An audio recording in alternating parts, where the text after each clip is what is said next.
नमस्कार, आप देख रहे हैं देश का सवाल और मैं हूं आपके साथ राकेश टंडन। अयोध्या में राम मंदिर और जम्मू कश्मीर से अनुच्छेद 370 को खत्म करने के बाद बीजेपी अपने घोषणा पत्र के तीसरे सबसे अहम एजेंडे पर आ गई।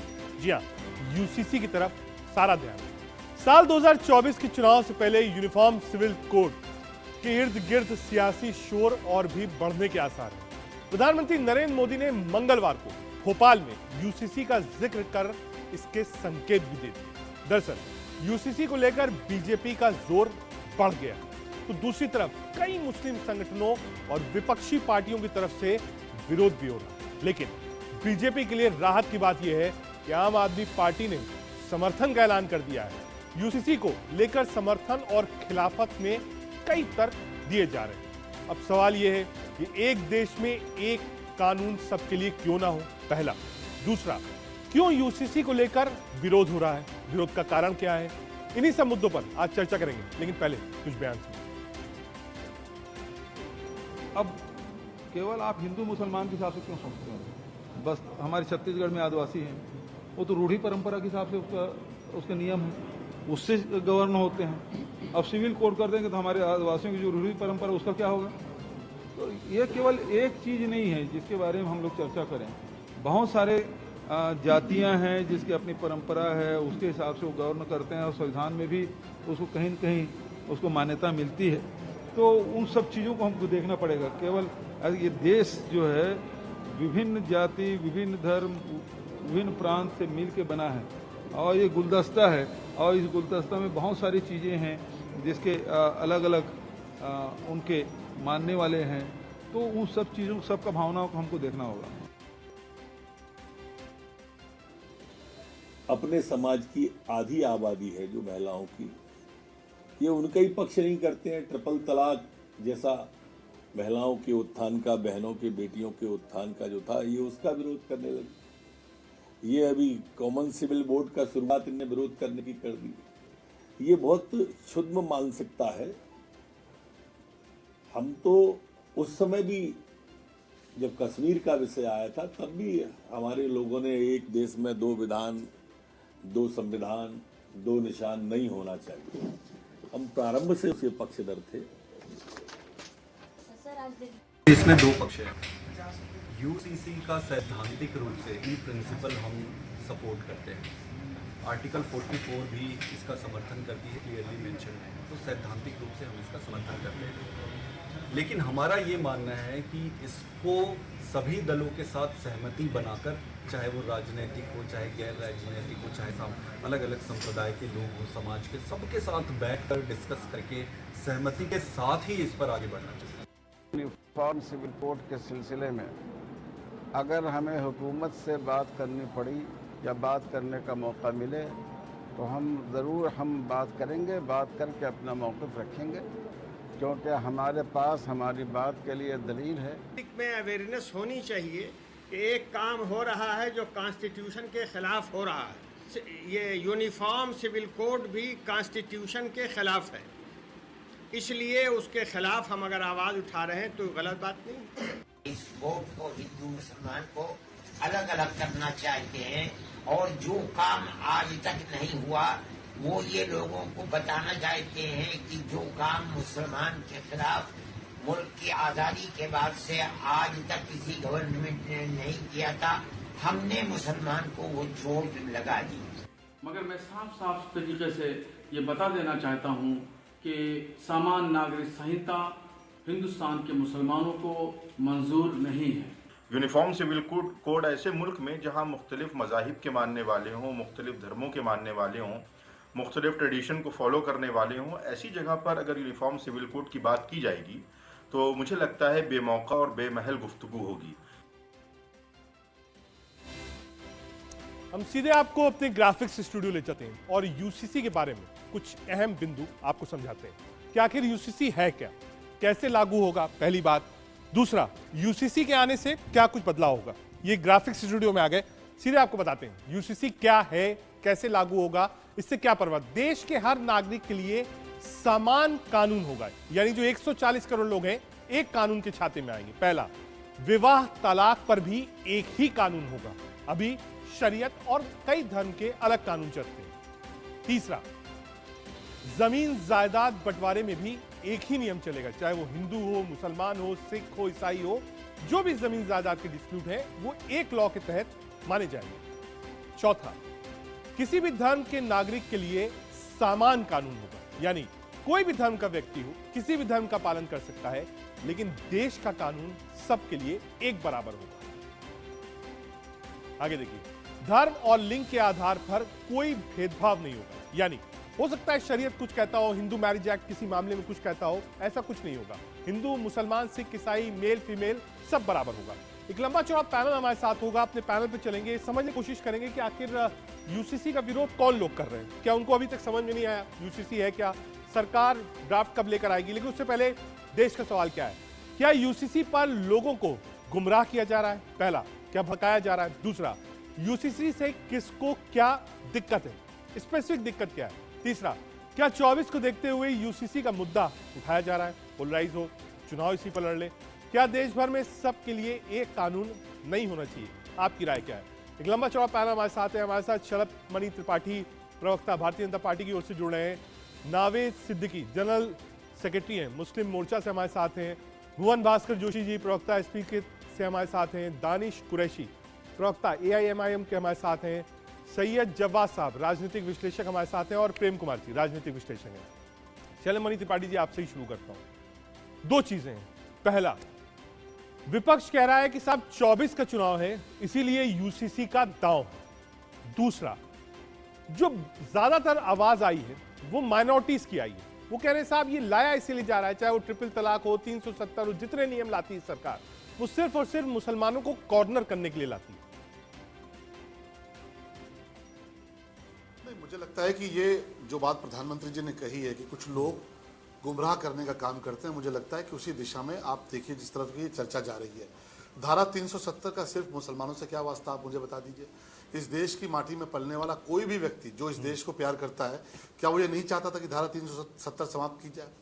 कोई भी प्रगतिवादी व्यक्ति जो इस देश में चाहता है कि प्रगति आए, जो चाहता है कि समाज में प्रगति आए, जिसने सती प्रथा का विरोध किया, जिसने बाल विवाह का विरोध किया, क्या वो 3 तलाक के साथ कभी खड़ा हो सकता है? और आपको तो याद होगा कि ऑनरेबल सुप्रीम कोर्ट ने भी 3 तलाक के खिलाफ फैसला दिया था, लेकिन तुष्टीकरण की नीति के चलते 3 तलाक को दोबारा भी लागू किया गया संसद के भीतर कानून लाकर। आज अगर ये बात हो रही है कि पूरे देश के लिए कानून हो, तो आप देखिए कौन सा ऐसा देश है जहां पे अलग अलग कानून है। अगर हम एक भारत की कल्पना करते हैं जहां पर हर कोई 140 करोड़ के भारतीय रहते हैं, तो अलग अलग कानून क्यों हो?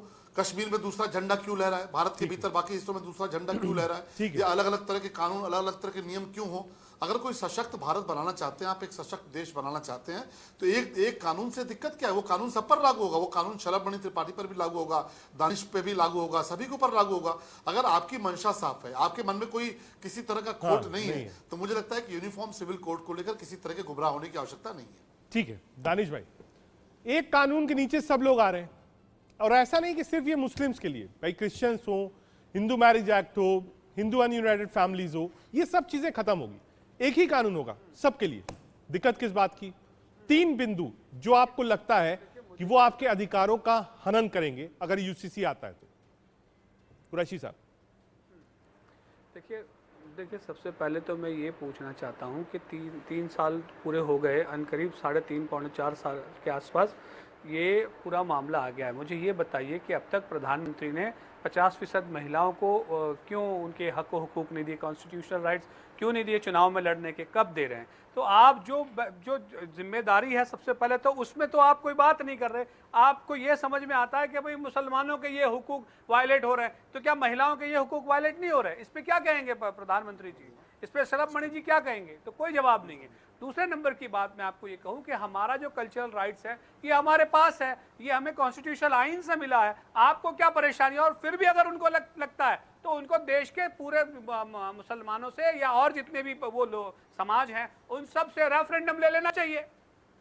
आपने ट्रिपल तलाक कानून की बात कही, चलिए मुझे बताइए ट्रिपल तलाक कानून में क्या हुआ? अल्टीमेटली आपको तलाक तो मिलता नहीं, वो जो मामला होता है वो चला जाता है पुलिस थाने में, 3 साल का उनका प्रोविजन है। अगर हिंदू का वो है मामला अगर होता है तो उसमें 1 साल की सजा है, और अगर मुसलमान है तो उसको 3 साल की सजा है। तो दिक्कत यह है कि उससे आपको फायदा नहीं हुआ, समाज को नुकसान हुआ। ठीक है, आपको सिर्फ राजनीति करनी है तो आप राजनीति करिए, कोई परेशानी नहीं है। ठीक है, आ रहा हूं। हमारे साथ भुवन भास्कर जोशी जी भी हैं। जोशी साहब, विपक्ष ये बात कह रहा है कि साहब 24 का चुनाव है, इसीलिए यूसीसी का दांव है। देखिए, पहली बात तो कानून के विद्यार्थी मैं बताना चाहूंगा, संविधान के अनुच्छेद 25 का भी हनन है, जो हमें धार्मिक स्वतंत्रता का अधिकार देता है। और ये जो सबसे सरकार आई है, जो हम बाबा साहब ने जो हमें संविधान दिया है, हमारा वही सिविल कोड है। बीजेपी के लोग जो है नफरत फैलाकर, आपस में लड़ाकर समाज में खाई पैदा कर रहे हैं। और यूनिफॉर्म जो सिविल कोड है मात्र भाजपा का एक जो जुमला है वो चुनावी के लिए, और चुनाव के मुद्दे से जो मुख्य मुद्दे हैं उनसे ध्यान भटकाने के लिए। और बाबा साहब ने सब धर्म जाति को बराबर का सम्मान दिया। संविधान के माध्यम से भाजपा उस एकता अखंडता को बर्बाद करना चाहती है। चुनाव नजदीक आ रहे हैं, इसलिए भाजपा इस मुद्दे को बना रही है। इसका मुख्य मकसद मुसलमान भाइयों अन्य अल्पसंख्यकों को परेशान करने के अलावा कुछ, जो हमारा जो दृष्टिकोण था समाजवादी पार्टी का वो ये है। और निश्चित तौर पे जब चुनाव आते हैं ऐसे मुद्दे जो ध्रुवीकरण की राजनीति के लिए, जो कि भारतीय जनता पार्टी की आप कह रहे हैं पोलराइजेशन की पॉलिटिक्स है, इसलिए ठीक है। आ रहा हूं सर आपके पास। एक बार ओपनिंग कमेंट, और 2 लोग हैं हमारे साथ प्रेम कुमार जी, पॉलिटिकल एनालिस्ट। प्रेम कुमार जी, राजनीति कहां से बीच में आ गई? जो कानून बनेगा वो तो आपके लिए भी होगा, मेरे लिए भी होगा, सबके लिए होगा। तो इस पर राजनीति कहां से आ रही है? भाई एक देश है, एक संविधान है, एक निशान है, एक झंडा है, एक कानून भी ले लीजिए। जी रजत जी, ये कानून अब तक क्यों नहीं आया? अगर इसके वजह में हम जाएंगे तो हमें बात समझ में आएगी। क्या हमारे पूर्वज जो हमारी पिछली पीढ़ियों के नेता थे वो बेवकूफ थे? इसी संविधान में ये व्यवस्था है। बाबा साहब अम्बेडकर बोल कर गए हैं कि जो कानून लागू किए जाएंगे स्टेक होल्डर्स की सहमति से होंगे। कोई भी शासन मैड होगा अगर जबरदस्ती कोई कानून बनाएगा। ये शब्द मैड शब्द बाबा साहब अम्बेडकर के हैं। तो इस प्रक्रिया में ये जो देरी हुई है, यूसीसी लागू करने में नहीं लागू किया गया है, तो इसमें कंसेंसस सबसे बड़ी बात है। इसके लिए कोशिश की जानी चाहिए थी। कोई दिक्कत नहीं होगी अगर सारे लोग मान ले। और यूसीसी सिर्फ इसमें भाई छूआछूत है उसको भी तो खत्म किया जाए। स्त्री पुरुष में विभेद है वो भी तो खत्म हो। अमीर गरीब की खाई है वो भी तो खत्म हो। ये चीजें खत्म नहीं करेंगे और क्योंकि पहले ऐसे मुद्दे को उठाएंगे बगैर कंसेंसस के और जिससे कि विवाद खड़ा हो, पोलराइजेशन हो, तो इसी को पॉलिटिक्स बोलते, इसीलिए पॉलिटिक्स आ गई। रजत टंडन जी, ठीक है, आ रहा हूं। सैयद जवाद साहब, जवाद भाई, क्योंकि आप एज ए पॉलिटिकल एनालिस्ट बैठे हैं, यूथ भी हैं, माइनॉरिटी से आते हैं, दिक्कत कहां पर है ये आप बताइए। अभी तो साहब लॉ कमीशन ने कहा है कोई सुझाव हो तो आकर दे दीजिए। आप गए वहां पर, कोई सुझाव दिया आपने?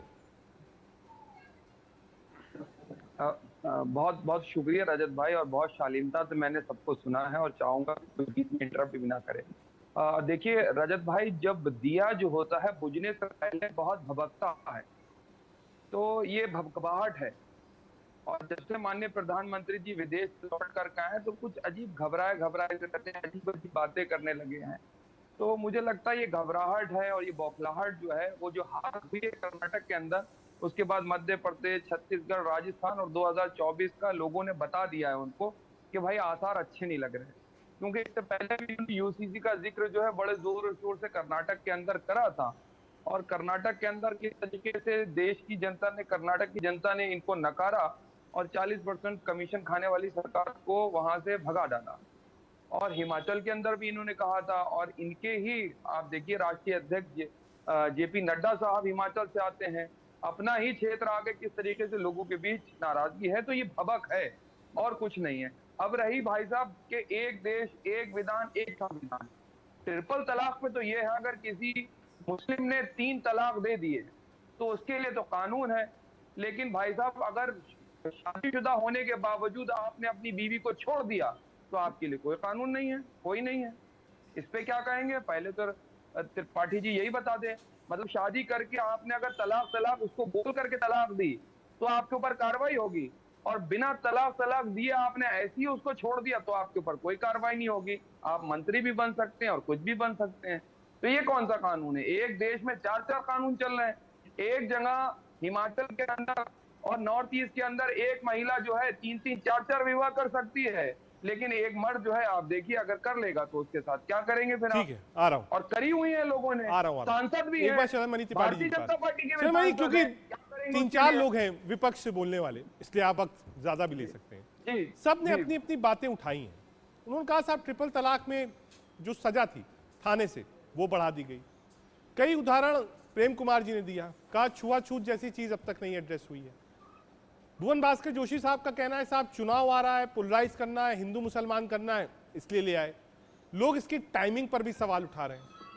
और आज छत्तीसगढ़ के मुख्यमंत्री भूपेश बघेल साहब ने इस बात को कहा कि साहब आप सिर्फ हिंदू मुसलमान तक इसको सीमित मत रखिए, जो आदिवासी है उसको भी कई special benefits government of India और स्टेट गवर्नमेंट की तरफ से मिलते हैं अपने अपने स्टेट में जहां जहां वो लोग हैं।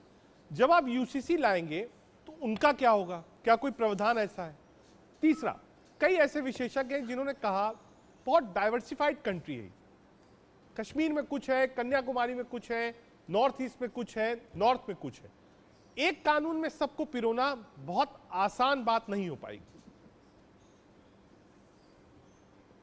देखिए, जो आसान नहीं है वही नरेंद्र मोदी जी करते हैं और उस पर आप विश्वास रखिए, बहुत आसान तरीके से होगा। इस देश में कुछ सरकारें थी जो धारा 370 हटाए जाने को लेकर इतना घबराती थी, इतनी तरह की बयानबाजी करती थी कि धारा 370 हटेगी तो खून की नदियां बहेंगी। आपने सुना था ना स्टेटमेंट, तिरंगा लेकर चलने वाले 4 लोग नहीं मिलेंगे। आज देखिए तिरंगा भी बड़ी शान से लहरा रहा है और खून की नदियां बहाने वाले जो लोग थे वो जेल की सलाखों में पड़े अपने दिन गिन रहे हैं। ये भारतीय जनता पार्टी की, नरेंद्र मोदी जी की सरकार है और निश्चित तौर पर देश की बहुत बड़ी जो संख्या है, देश की भावना है कि यूनिफॉर्म सिविल कोड लागू होना चाहिए। तो ठीक है, कुछ लोग बिलबिलाएंगे, कुछ लोग तड़फड़ाएंगे, कुछ लोग परेशान होंगे और ये तमाम सारे जो बैठ के ज्ञान दे रहे हैं कि साहब ये समस्या है, वो समस्या है, तो आप में घर में बैठे अपनी दुकान क्यों चला रहे हैं? प्रेम कुमार जी आइए ना, छुआछूत की समस्या उसको लेकर आप काम करिए, सामाजिक संगठन के तौर पर काम करिए। ये ज्ञान देने की बजाय आप हमें क्यों ज्ञान दे रहे हैं? आपको जब मौका मिला तो आपने कुछ नहीं किया। आज अगर मोदी जी को मौका मिला है, इस देश की भावना है, तो हमने देश की भावना के अनुरूप काम किया है। देश की जनता ने जनादेश दिया है। बाबा साहब भीमराव अम्बेडकर संविधान सभा में क्या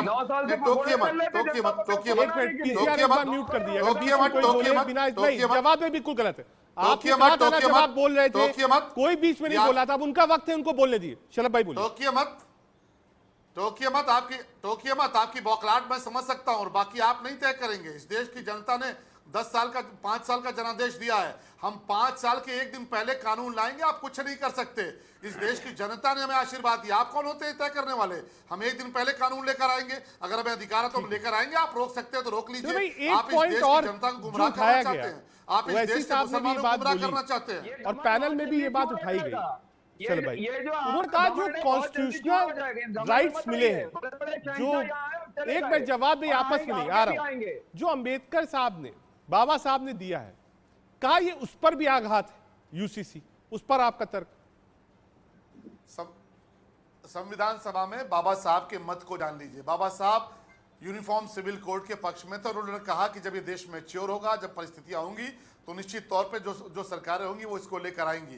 हम जो भी लेकर आएंगे वो बाबा साहब के संविधान के दायरे में लेकर आएंगे। आपको पता है कि रूल ऑफ लॉ है, सुप्रीम कोर्ट भी है और सारी संस्थाएं भी हैं। आप रोक लीजिए ना, अगर आपको लगता है गैर वाजिब है, आप रोक लीजिए। पार्लियामेंट है, पार्लियामेंट में जनता ने चुनकर भेजा है, लेकिन आपको क्योंकि विश्वास नहीं है, आपको न जनता पर विश्वास है, न अपने जनादेश पर विश्वास है, न अपनी विचारधारा पर विश्वास है।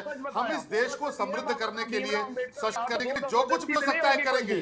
आप बिलबिलाते रहिए, फड़फड़ाते रहिए। देश को मजबूत करने के लिए बीजेपी कह रही साहब मैंडेट है, सरकार चुनी हुई है, 1 साल बचा हुआ है। दानिश भाई 1 महीना हो, चला भाई कह रहे हैं 1 दिन बची हो, हम लेके आएंगे।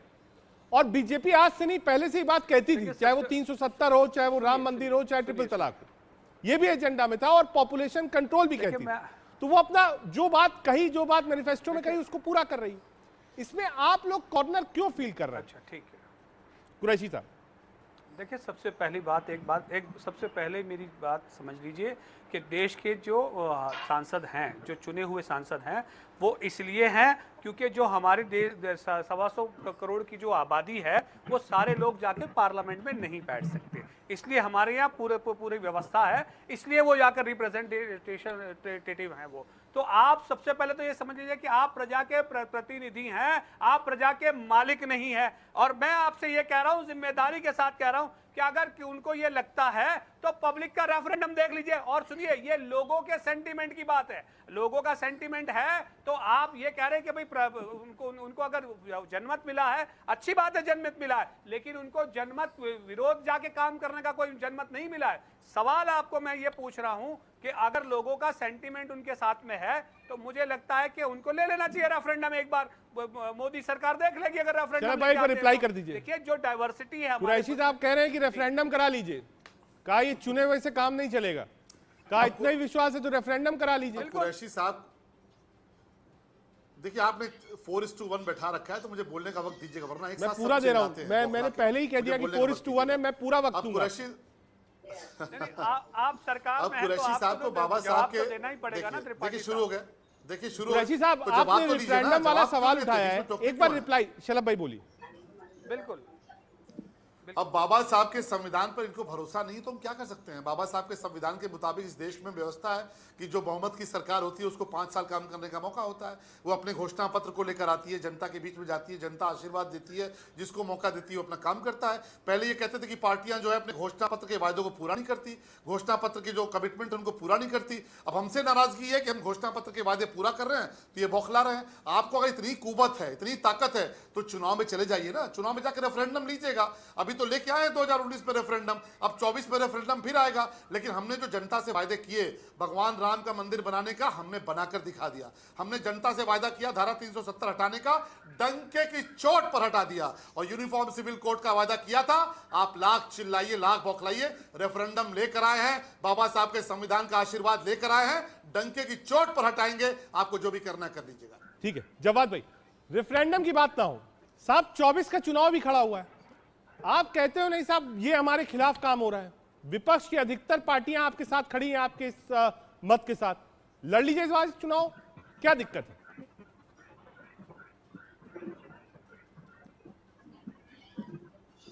जवाद भाई। जी जी जी, सवाल मेरे से आपका। बिल्कुल, चुनाव लड़ेंगे आप? आपकी आवाज हेलो, ठीक है आता हूं आपके पास। जोशी जी के पास एक बार चलते हैं। जोशी जी, शलभ मणि त्रिपाठी जी कह रहे हैं साहब अगर हमको मैंडेट मिला है तो काम करने दीजिए, आप मत तय करिए कि हम क्या सही कर रहे हैं क्या गलत कर रहे हैं, और टाइमिंग भी आप मत पूछिए, हम 1 महीने पहले भी ले आएंगे, आप कुछ नहीं कर सकते, हमारे पास मैंडेट है।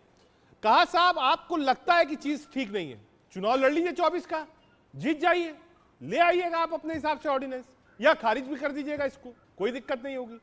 चुनाव तो आपको जीतना पड़ेगा ना। जनता कैसे बताएगी किसके साथ है? डिमोनेटाइजेशन आपको याद होगा, जीएसटी आपको याद होगा, लॉकडाउन आपको याद होगा, कई सारी ऐसी प्रक्रिया थी, कई सारे ऐसे इश्यूज थे जिसका स्टेट और देश का इलेक्शन हुआ। बीजेपी को बहुत कोसा गया, लेकिन चुनाव बीजेपी जीत रही है। जोशी जी। देखिए मैं अभी भारतीय जनता पार्टी के प्रवक्ता शलभ मणि त्रिपाठी जी को सुन पा रहा था। वो कह रहे थे कि हम चाहें तो एक दिन पहले भी जाकर हमें जनता ने बहुमत दिया है और हम इसको बदल सकते हैं। और जिस प्रकार के विपक्षी लोगों को के शब्दों का उनका प्रयोग कर रहा था, वो भारतीय जनता पार्टी के संस्कार बताने के लिए काफी है। मैं आपको बहुत जिम्मेदारी से बताना चाहता हूँ, यही भारतीय जनता पार्टी है। जब इंडिया साइनिंग का नारा लेके गई थी और जनता ने अटल जी को कहाँ लगा दिया था, बर्फ लो, देश ने देखा है। ये जनता ये सारी जो जड़ है वो भारतीय लोकतंत्र की इतनी मजबूत है, वो जनता जनार्दन को होती है। अहंकार की भाषा ठीक नहीं है। और मैं आपको बताना चाहता हूँ, अभी आपने मेरे को बताया था कि इतने सारे बिल लेकर आए और उसमें जो है सरकार को मैंडेट मिल गया। सरकार को मैंडेट का मिलने का मतलब ये नहीं है कि वो सारी बातें ठीक थी। अभी आपने देखा था भारतीय जनता पार्टी के प्रवक्ता साथियों की पहले ड्यूटी लगी थी कि 2000 का नोट के क्या क्या फायदे हैं बताने की, और अभी 1 महीना भी नहीं हुआ है तो 2000 के नोट के नुकसान बताने की लोगों की ड्यूटी लगी थी। यानी कि जब से भारतीय जनता पार्टी की सरकार आई है, ये देश को बरगलाने के अलावा करा क्या है इन्होंने? आज देखिए लोकतंत्र में इससे पहले माननीय अटल जी भी रहे, माननीय इंदिरा गांधी रही, हमारे समाजवादी विचारधारा देख के लीजिए चंद्रशेखर ना, साहब रहे। हरा क्यों नहीं पा सर रहे हैं? मैंने हरा लीजिए sir Salabh ji, I never interrupt you. I have listened you very seriously. Okay? जी, जी, बोलिए, बोलिए, I think कि आप भी बोलिए, ऐसे ही करेंगे। बोलिए। ठीक है? तो मैं आपको बताना चाहता हूँ। अब उसके बाद आप जिम्मेदारी क्या है? अब इससे पहले अटल जी गए विदेश, कभी कोई दिक्कत नहीं आई। इंदिरा गांधी गई, हमारी विचारधारा के चंद्रशेखर साहब गए, समाजवादी विचारधारा के बहुत सारे लोग गए, लेकिन कभी विदेश में भारतीय लोकतंत्र के लिए कभी कोई प्रश्न नहीं हुआ। आज मोदी जी गए, विदेश में जो प्रश्न पूछा जा रहा है लोकतंत्र के लिए, संविधान के लिए, जो रोज हत्या हो रही है, तो आज ये लड़ाई बड़ी है, लोकतंत्र बचाने की, संविधान बचाने की ये लड़ाई बड़ी है, और हम लोग सब लोग लड़ रहे हैं। और निश्चित तौर पे देखिए, जब एनडीए बना, एक मिनट बस, लेट मी कंप्लीट, एक बात से बस।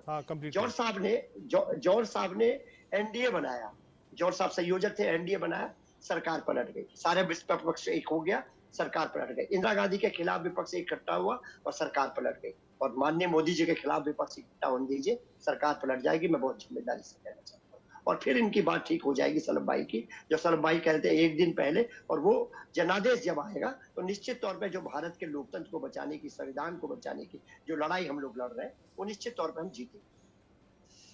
ठीक है, एक बार शर्मा मनीष त्रिपाठी जी का। शरद जी, ये जो विरोध आपको दिख रहा है, ये विरोध क्यों हो रहा है? क्या सरकार या सरकार के जो नुमाइंदे हैं वो अपनी चीजें ठीक से रख नहीं पाए, लोग समझ नहीं पा रहे हैं? पहला। दूसरा, विपक्ष कह रही साहब आप मंच से बोल दीजिए, प्रेस कॉन्फ्रेंस करके बोल दीजिए, हमारे साथ डिबेट बोल दीजिए, ड्राफ्ट अभी तक नहीं आ रहा है। कहा साहब ड्राफ्ट तो लाइए, तब तो माने यूसीसी है, एक बार ड्राफ्ट पढ़े तब हम लाइन तय करें कि कहां हम खड़े हैं, कहां नहीं खड़े हैं। ये तो हवा में बातचीत हो रही है। थोड़ा समय दीजिएगा मुझे। बिल्कुल बिल्कुल। मैं सिर्फ इतना पूछना चाहता हूं कि जब शाहबानो प्रकरण में एक महिला कोर्ट के भीतर गई, सुप्रीम कोर्ट ने महसूस किया कि 3 तलाक के नाम पर बर्बरता हो रही है, अत्याचार हो रहा है, सुप्रीम कोर्ट ने 3 तलाक के खिलाफ फैसला दिया, तब कौन से बुद्धिमान लोग थे? तब कौन से लोग थे?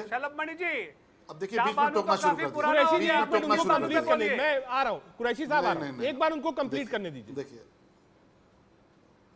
कितनी तेज बौखलाते हैं, ऐसा तड़फड़ाने लगते हैं। जैसे मैं बोलना शुरू करता हूं, इतनी जोर से तड़फड़ाना शुरू करते हैं, तड़फड़ाइए। ये देश की जनता आप जैसे लोगों को ऐसे ही तड़फड़ाते देखना चाहती है। देश की जनता आप जैसे लोगों को, आप जैसे बिना जनाधार के जो लोग हैं, उनको जितना तड़पेंगे आप, देश की जनता खुश होती है, क्योंकि आप देश के खिलाफ हैं। आप धारा 370 को लगाए जाने के पक्ष में हैं, आप देश के खिलाफ हैं। आप 3 तलाक लगाए जाने के पक्ष में हैं, आप देश के खिलाफ हैं।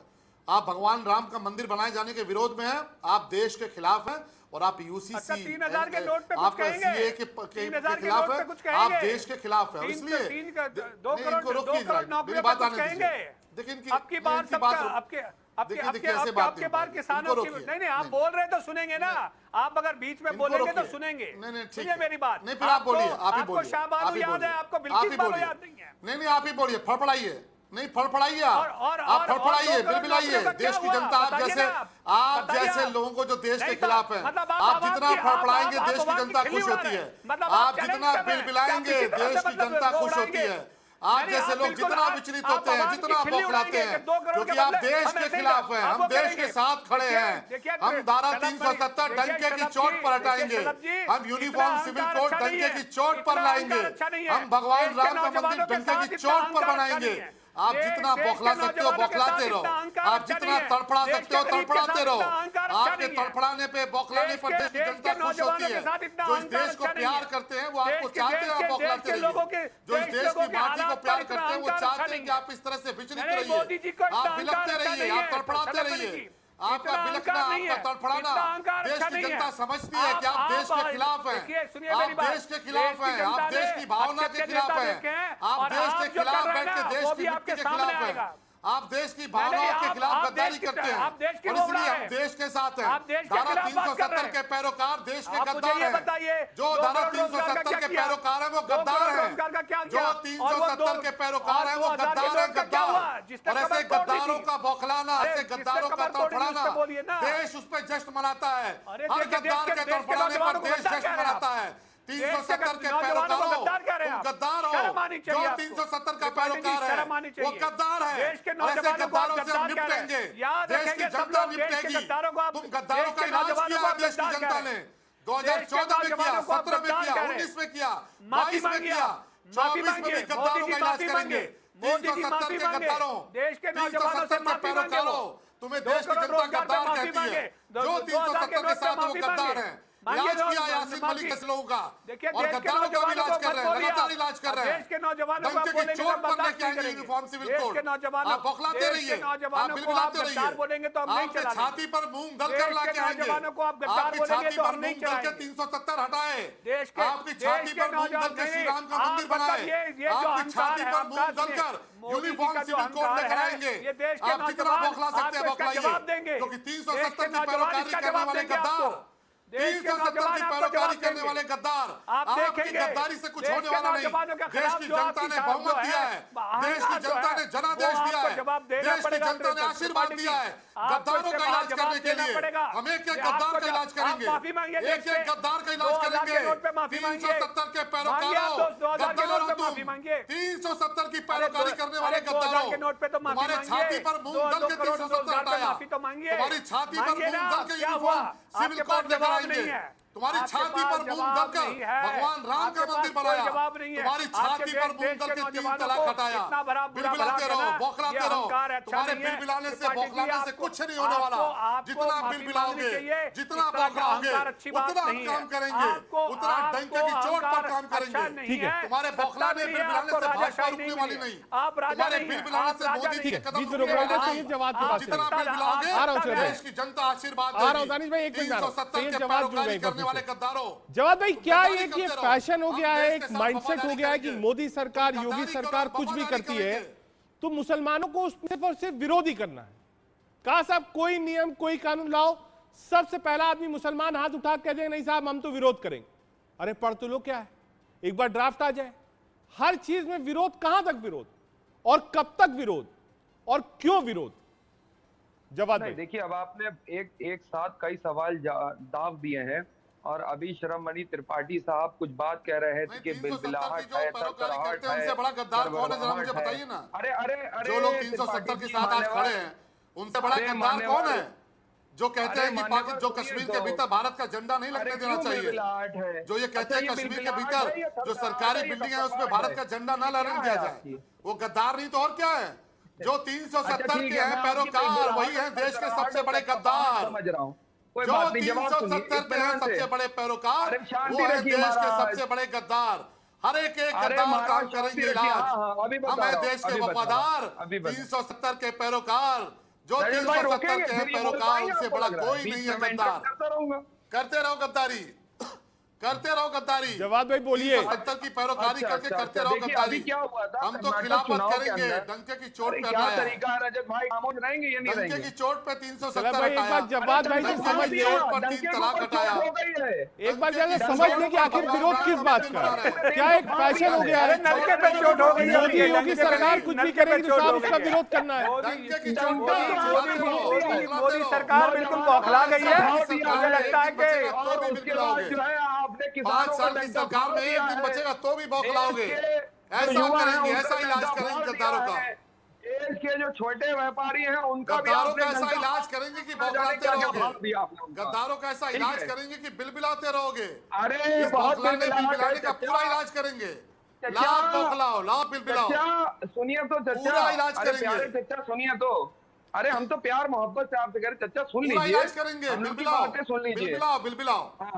वो लेके चलेंगे, नूर मंदिर लेके चलेंगे, और बिलबिलाओ, नूर मंदिर लेके चलेंगे, इलाज करवाएंगे। अच्छा क्या हुआ था रजत भाई? चोट पे राम मंदिर बना दिया, चुनाव के अंदर डंके की चोट पे 370 हटा दिया, कांग्रेस ने अपने मैनिफेस्टो तलाक हटा दिया था डंके की चोट पर सीएए भी लेके आ रहे हैं। बजरंग दल की डंके की चोट पे यूनिफॉर्म सिविल कोड लागू करेंगे, चिंता मत करिए। आप जितना बौखलाएंगे, जितना बिलबिलाएंगे, आपके बिलबिलाने बौखलाने के लिए बनौल की ट्रक भेज रहे हैं, एक पूरा ट्रक बनौल भेज रहे हैं, चिंता मत करिए। बनौल का उपयोग करिएगा। मोदी जी के रहते बरनौल की बिक्री बढ़ी हुई है। अभी और कर्नाटक में मिला था, और उसके बाद अभी हिमाचल में बरनौल मिला, मध्य प्रदेश, छत्तीसगढ़ और राजस्थान के अंदर बरनौल, क्या पूरा बरनौल का डिब्बा गिफ्ट करवाएंगे हम आपको, चैलेंज के साथ कह रहे हैं। और बरनौल कहाँ लगेगा और कहाँ जलेगी, उसके बाद भी वो भी हम बताएंगे। मध्य प्रदेश के अंदर बहुत अच्छी आपकी जलेगी, बरनौल का पूरा डब्बा पूरा करवा देंगे बरनौल का। पूरा डंके भारतीय की जनता चोट पे पार्टी को मध्य हटाएंगे, प्रदेश डंके में की चोट पे। बरनौल और हैसियत भिजवाएंगे। होगी क्या 24 में बात कर रहे लड़के हैं देख आप? लीजिएगा। और अभी देखिए बरनौल अभी 24 भी में आज लड़के ही देख कर्नाटक लीजिएगा, 24 में। बरनौल मिल रही है, मिले नहीं आपको कर्नाटक के अंदर 2024 में बरनौल क्या पूरा ठीक है। बरनौल ही 24 में बरनौल लड़के होगा हर दिखेगा, जगह। 24 में। इतना बरनौल लगवा ठीक है। देंगे। बरनौल आप- स्टॉक में आप- बुक आ रहा हूं, करा चलो भाई, दीजिए। रुकिएगा। चिंता ना करें। यूनिफॉर्म सिविल और कोड साथ में आया। थोड़ा सा आप जवाब में भिजवाएंगे। इंतजार करिए, एक बार और प्रेम केवल कुमार जी सब को भी कुछ- जोड़ ना, लेंगे, ना, जरा रजत इसका भाई, राजनीतिक बोलने महत्व दीजिए, समझ अब लें। कैसे बोलने देंगे? अब नहीं बोलने देंगे। इनके लिए पूरा आयोडेक्स बनवाएंगे, ठीक है, झंडू बाम भी आपस भिजवाएंगे, में ठीक बरनौल ठाक हो भी गया। भिजवाएंगे। प्रेम कुमार और जी, कहाँ क्या लगाएंगे, पॉलिटिकल ये खुद बेनिफिट डिसाइड है कर सकेंगे। बीजेपी सरकार को 24 के चुनाव में यूसीसी से? पहला। दूसरा, विपक्ष बैकफुट पर क्यों है? लाइन नहीं तय है। तीसरा, आम आदमी पार्टी अब तक विपक्ष की बात कर रहा था, उसने एक कदम आगे बढ़ के कहा नहीं साहब ठीक काम है, साथ खड़े हैं यूसीसी। रजत भाई 10 सेकंड दे दीजिए। आ रहा हूं जवाब दे रहा हूं प्रेम कुमार जी के पास। विपक्ष का मतलब तो हमेशा बिखराव ही होता है, एकजुट तो विपक्ष होता नहीं, और जब एकजुट होता है तो परिणाम निकलते हैं। तो ये कोई नई बात नहीं है, आम आदमी पार्टी का एक डिफरेंट अप्रोच है तो है। हाँ, जो हम ये कह रहे हैं कि इस चैनल पर बातचीत करते हुए शलभ मणि त्रिपाठी जी जिस भाषा का इस्तेमाल कर रहे हैं वो हेट स्पीच है। एक मुस्लिम पैनलिस्ट को देखा नहीं कि गद्दार गद्दार बोलने लगे, ये हेट स्पीच के अंतर्गत आता है, ये मैं कहना चाहता हूँ। दूसरी बात है 370 धारा पर लगातार बोल रही, 370 धारा पाकिस्तान ने नहीं लगाया था, हमारी ही सरकार ने लगाया। उससे मतभेद रहना, उसको हटाना एक अलग बात है। तीसरी बात है कि हम डंके की चोट पर करेंगे, जबरदस्ती करेंगे, जो करना है करो। आपको 700 किसानों ने अपनी शहादत दे करके कैसे कृषि कानून बिल वापस दिलवाया, ये है लोकतंत्र। ये लोकतंत्र में जीती हुई सरकार को भी झुकना पड़ता है। बहुसंख्यकवाद और बहुमत में फर्क होता है। शलभ मणि त्रिपाठी जी, आप पत्रकार से राजनीतिज्ञ हैं, आप जैसी भाषा का इस्तेमाल कर रहे ठीक हैं है। बहुत निंदनीय है और हमें बहुत क्षोभ हो रहा है। ठीक हम है। ऐसी भाषा चलो भाई, प्रेम कुमार जी पॉलिटिकल एनालिस्ट कह रहे हैं कि साहब ये जो आपने वाक्य बोला वो हेट स्पीच में आता है, वो सहमत नहीं है आपके शब्दों से। भाई मैंने क्या कहा कि जो धारा 370 के हैं पैरोकार वो हैं देश के सबसे बड़े गद्दार।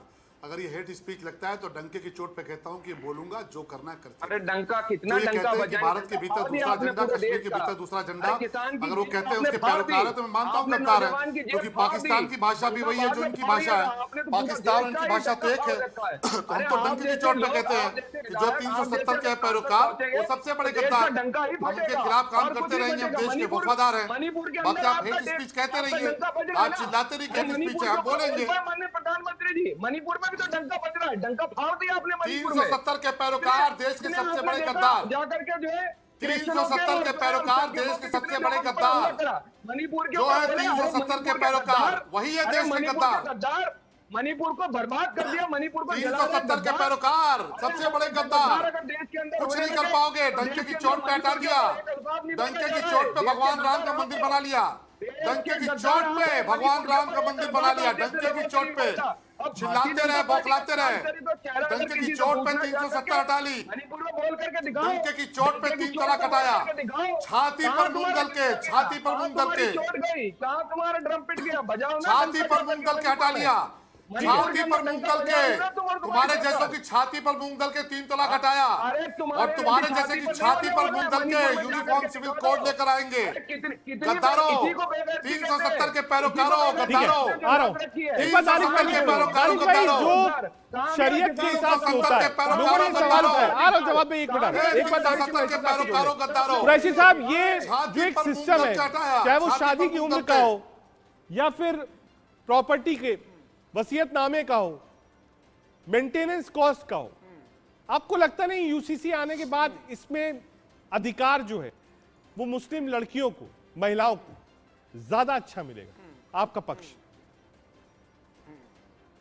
देखिए, मुझे ऐसा लगता है कि मेरी समझ ये कहती है कि मेरे लिए सबसे बेहतरीन मेरा समाज है, मेरा मजहब है, और उस मजहब के मुताबिक मेरे लिए सबसे बेहतरीन तरीका है।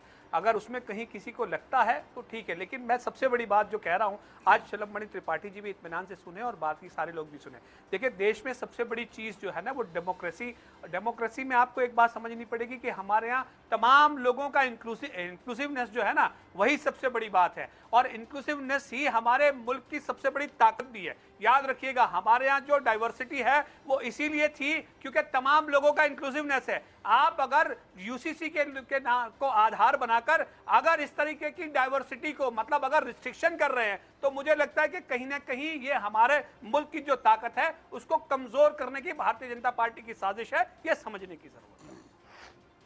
शलभ जी, क्या फिर बात आ जाएगी कि लोकतंत्र, डेमोक्रेसी, क्या ये फिर से एक कवच हो जाएगा कि साहब आप इसको कमजोर करने की कोशिश कर रहे हैं? ये आरोप बार बार लगता है आप पर। रजत भाई, इनसे पूछिए मणिपुर में डेमोक्रेसी कहां गई है? पूछ रहा हूं, मणिपुर के अंदर जो पूछा जवाब है। मैंने एक सवाल पूछा है, अभी आपका टर्न आएगा, आप भी पूछिएगा। शलभ भाई, पहले इनसे पूछिए मणिपुर के ऊपर माननीय प्रधानमंत्री जी ने क्यों कोई अल्फाज नहीं बोले और यहाँ बैठ करके अपने आप को जस्टिफाई। जवाब मैंने एक सवाल पूछा है, मैं एक बार उसका उत्तर ले लूं। बहुत बड़े देशभक्त हैं।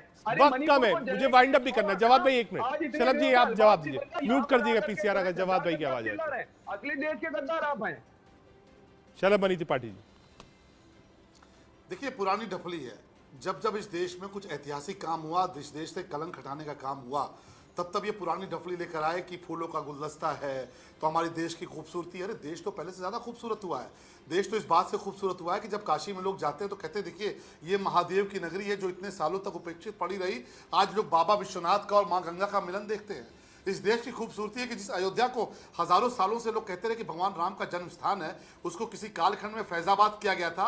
हम डंके की चोट पे अयोध्या करके आए उसको, वहाँ भगवान राम का मंदिर बन रहा है। ये जो डेमोक्रेसी के नाम पर 3 तलाक जैसा घटिया कानून मुस्लिम बहनों के माथे पर चिपकाया गया, उसको हटाया गया।